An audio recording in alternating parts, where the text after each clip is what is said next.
Hello, everybody. Welcome to Stories by Shaylee. Oh, I love this story. What a good choice.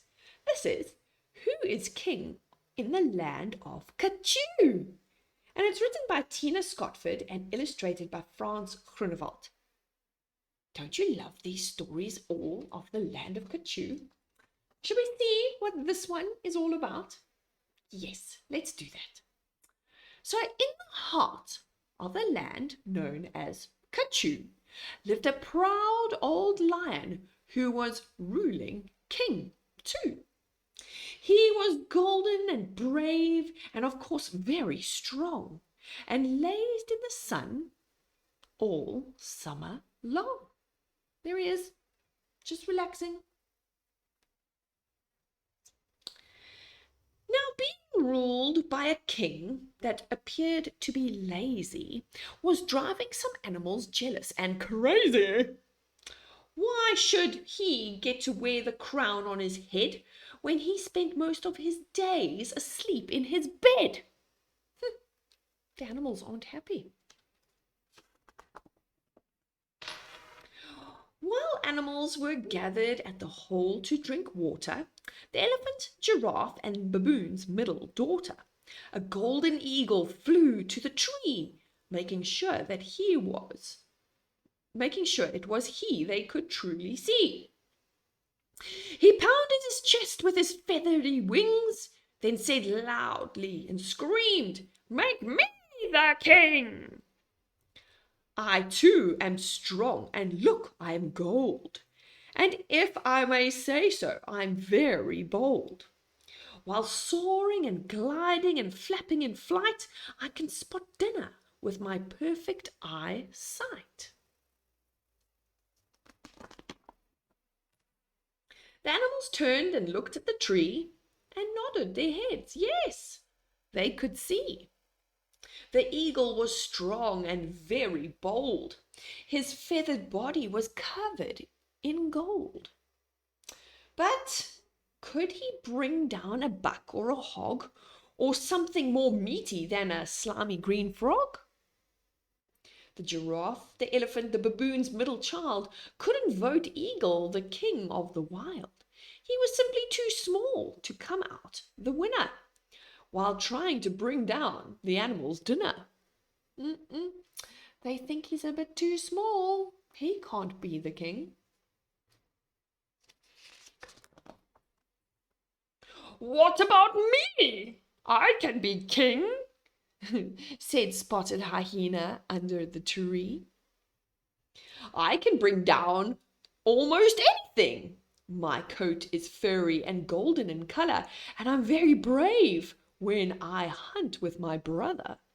The elephant, the giraffe, the baboon's little girl stared at the hyena. Could he give it a whirl? Do you think the hyena could be a good king? What do you think?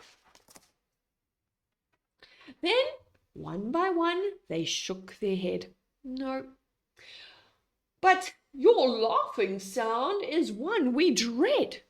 When we hear lion roar late in the night, we all run filled with fright.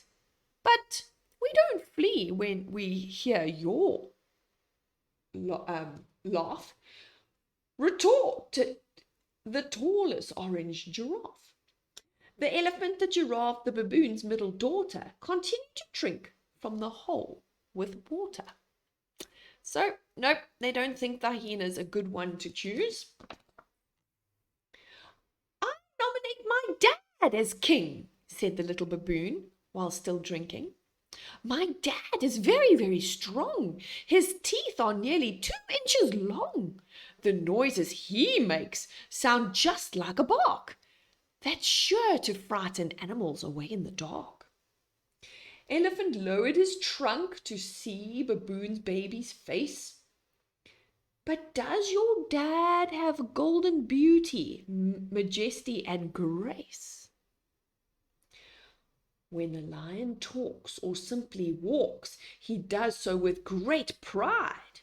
His long limbs stretch out easily into an elegant stride.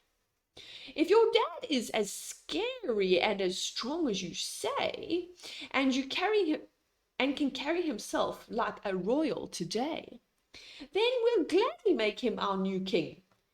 His praises from the hilltops we'll shout out and sing. Do you think Baboon would make a good king? Yes? The baboon's little girl, his sweet middle daughter, stared at her reflection bouncing back from the water. My dad, he's not golden. He's hairy and grey, and stretching his limbs in that elegant way is something he can't do. No, not even today.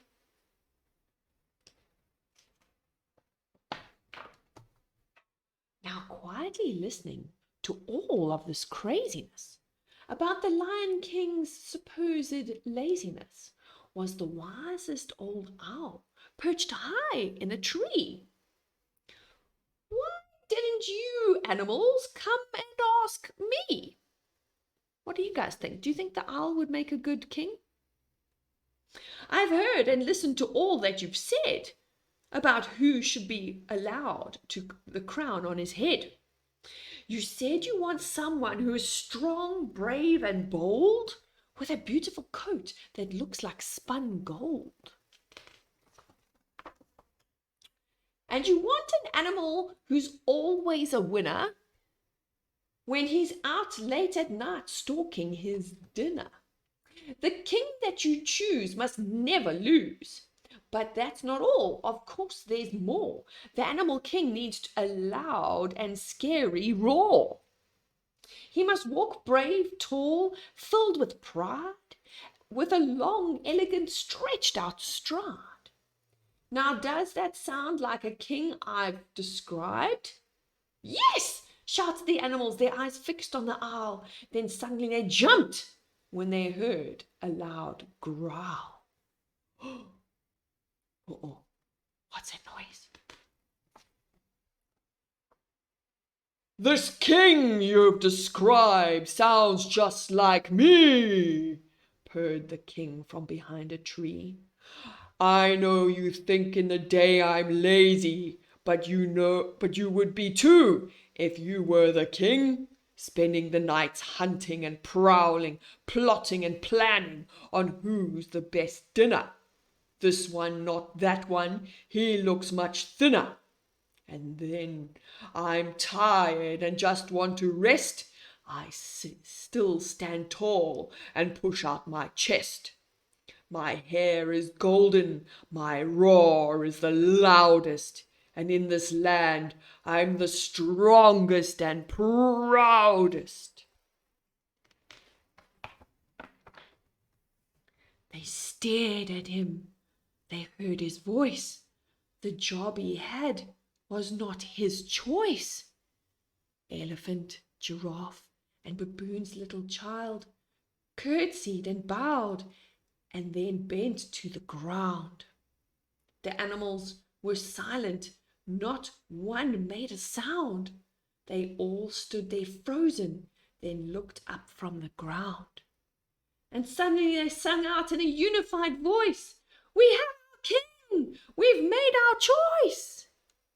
Lion stays king, let's honor him. From the hilltops his praises we'll shout out and sing. Here's to the lion, our chosen king." And that's the end of our story. Do you think it was a good choice, keeping the lion as the king? I think so. Well, we'll see you again next time. Bye-bye, everybody.